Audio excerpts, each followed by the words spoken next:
تاکسی پیدا کنم رو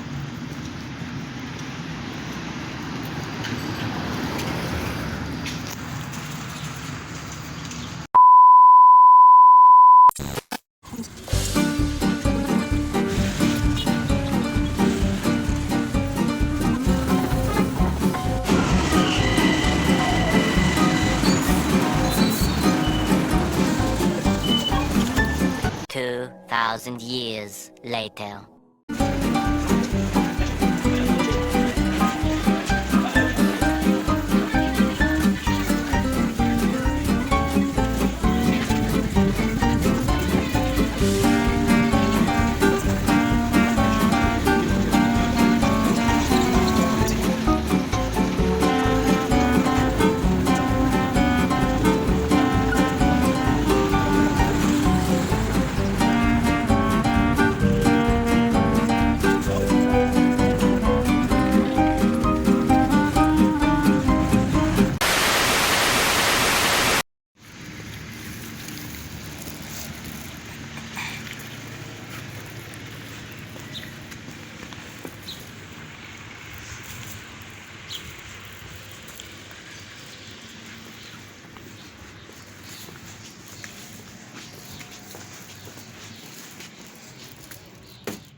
من صحبت کنم خوبه یا نه، ولی احساس میکنم اگه همش فقط نوشته باشه خیلی قرار ویدیو کسل کننده باشه. بخاطر یه مقدارم صحبت میکنم. من برنامه هامو نوشتم، حالا این برنامه‌های شخصی نیستش. خب یعنی اینجوریه که بیشتر درسیه، کارهایی که بعد امروز انجام بدم. یعنی یه سه چیز دیگه من اضافه کنم که حالا مختص هلت کیر و مثلا برنامه‌های روز، برنامه کلی روز میشه، مثلا که چه ساعتی میخوام بخوابم. فعلا تا همینجاست. الان میخوام اینو انجام بدم. این دوتا رو بعد با هم انجام بدم. با هم که مثلا در حین انجام نه، ولی خب با هم دیگه. این 18 تاست، نیم ساعت هر کدومه. اینم 4 تا دیگه بیشتر نمونده. این طولانیه سر، ولی با این میخوام بگذرونم که تمومش کنم سریع، چون دوره دیگه هم دارم و تا آخر این ماه باید جمع کنم که 2 هفته دیگه بیشتر تا آخر این ماه نمونده. 2 هفته 3 هفته دیگه. هر چه سریعتر دوره ها اینجوری ممکن، مثلا اینا رو چون بعد امتحان بدم مدرک بگیرم، یعنی اینجوری نیستش که مثلا بخونم تموم شد، نه، اینا رو بعد امتحانم بدم. همین سریعتر اینا رو تموم کنم که بعد برم توی بیوانفورماتیک و مهندسی بافت و اینجور چیزا. سوری رو خیلی چیز نکنیم، من اسمشو میدونم ولی نوشتار انگلیسیشو رد حالا میدونم چه نوشته، سوری رو خیلی ندیده بودم. همین نمیدونم درست یا غلطه. الان میخوام تکواندو رو انجام بدم و این دوتا هم که زبان دیگه. حالا باید اضافه کنم بازم برنامه ایناست. حالا بیارم روی همون تکواندو که تایم نبره.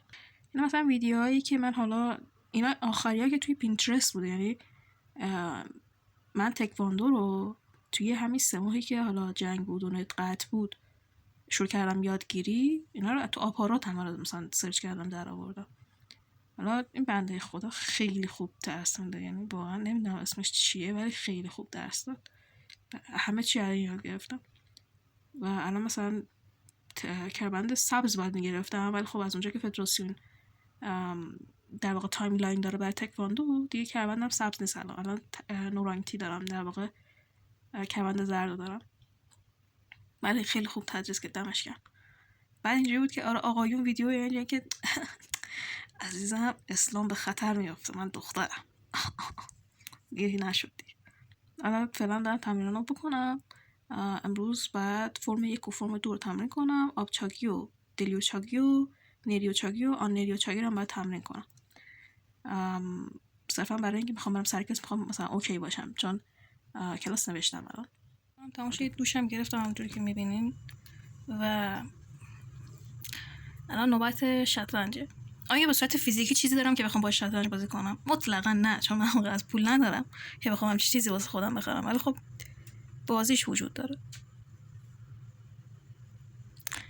حالا من معمولا با ربات بازی میکنم، یعنی توی خود اینجا مثلا هستش، یعنی به صورت فردی هستش که بخوای بری بازی کنی، شغل ندارم. و خب من کاپم فعلا سیلوره، بعدش میره تو سطح ادوانس و اینا، ولی من فعلا فقط با ربات بازی میکنم، یعنی اگه با فرد بازی کنم میره بالا، ولی خب فعلا فقط با ربات بازی میکنم تا چیز جدید یاد بگیرم. البته برای امروز میخوام ویدیو رو ببینم. یه سری ویدیو هست توی همون دوران کرونا تو دوران جنگ دانلود کردم همشو. البته بعد برم بازم دانلود کنم، ولی خب اینا رو فعلا ببینم جمع کنم، بعد میرم سراغ من. مثلا اینو میخوام ببینم. این قسمت اولشه، قسمت دومش یه حدوداً فکر کنم 30 قسمت هم هستش. خب برم دیگه شروع کنم دیگه. من دیگه دارم میرم دوره رو نگاه کنم. وارد پنل کاربری میتونم بشم چون اسم اونجا هست دیگه. در همین حد بدونید که فعلا RCT GCP رو اول میخوام ببینم.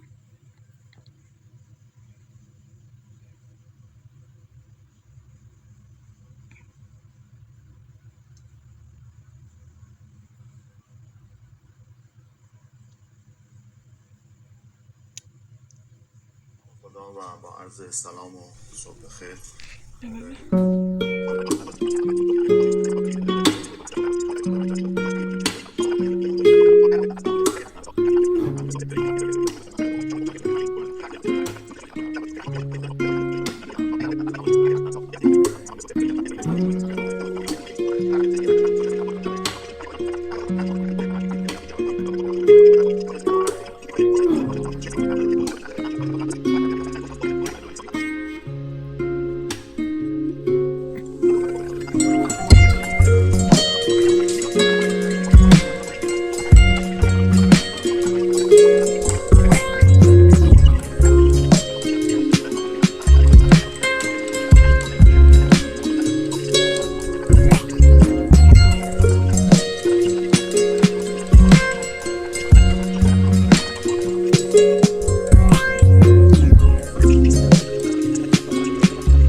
کارم تموم شد. حتی ویدیویی که حالا برای امروز هستش رو دارم ادیت میزنم و بعد اینکه ادیت بزنم حالا میفرستم یه ریویو دوستان بگیرم، بعدش هم میذارم روی یوتیوب حالا به عنوان ویدیو دوم که حالا آروم آروم کارم رو بهبود ببخشم. الان تنها کاری که مونده اینه که بشینم و این کتاب رو بخونم تا فصل 5 رو. و خب یه مقدار ویدیو میگیرم ازش، چرا نگیرم.